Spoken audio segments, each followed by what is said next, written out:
तो ये अभी हम डिस्कस कर रहे थे कि फिजियोलॉजी ऑफ लेबर क्या होता है। तो यूट्रस जो है must change from a state of relaxation to an active stage of regular strong frequent contractions to facilitate transit of the feature through the forth canal.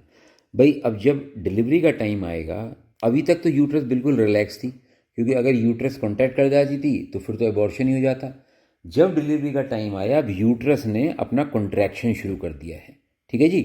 तो जो फोर्सेस पहले uterus का रिलैक्सेशन कर रही थी, अब वो फोर्सेस ख़त्म हो गई हैं और उन हॉर्मोन्स ने काम करना शुरू कर दिया जो यूट्रस के कॉन्ट्रैक्शन में हेल्प करते हैं।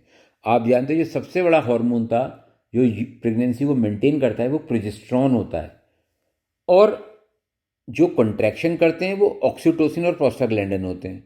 तो प्रोजेस्टेरॉन के लेवल कम हो जाएंगे, प्रोस्टाग्लैंडिन और ऑक्सीटोसिन के लेवल बढ़ जाते हैं। ठीक है जी। The pressure of the presenting, तो the uterus must change from state of relaxation to active state of regular strong free contraction to facilitate transition. Each contraction must be followed by resting phase in order to maintain a placental blood flow and adequate perfusion of the foetus. ये बहुत बढ़िया बात है। जब भी uterus contract करता है उस समय प्लासेंटल ब्लड फ्लो रुक जाता है।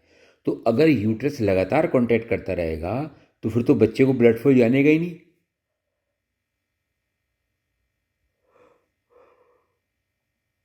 सॉरी, तो उसकी फिर तो डेथ हो जाएगी। तो इसलिए यूट्रस जब कॉन्ट्रैक्ट करता है तो बीच में वो रिलैक्स भी करता है, लगातार कॉन्ट्रैक्शन नहीं आता, जिससे प्लासेंटल ब्लड फ्लो मेंटेन रहे।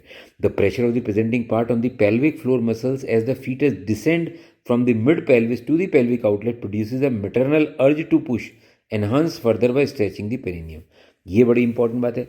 जब पहले डिलीवरी का प्रोसेस शुरू हुआ था उस समय मदर को कोई अर्ज नहीं थी उस बच्चे को पुश करने की, लेकिन जब बच्चा नीचे डिसेंड करता है from the mid pelvis to the pelvic outlet तो मदर को भी अर्ज होती है। The onset of labour occurs when the factors that inhibit contraction and maintain a close cervix diminish and are overtaken by the actions of factors that do the opposite. Both the mother and the fetus appear to contribute to this. तो ये बात समझिएगा, मैंने बताई दी है कि वो factor जो कॉन्ट्रैक्शन कर रहे थे वो बढ़ जाएंगे और जो फैक्टर जिन्होंने रिलैक्स स्टेट में करी हुई थी वो ख़त्म हो जाएंगे अब। और ये दोनों में होता है प्रोसेस, बच्चे में भी और माँ में भी। तो अब पहले माँ की बात करते हैं। जो मायोमेट्रियल सेल्स होते हैं यूट्रस के, उनमें भी फिलामेंट्स होते हैं एक्टिन मायोसिन के, और which interact and bring about contraction and respond to an increase cellular calcium. तो जब भी कैल्शियम के लेवल बढ़ेंगे एक्टिन मायोसिन का कंट्रैक्शन होगा।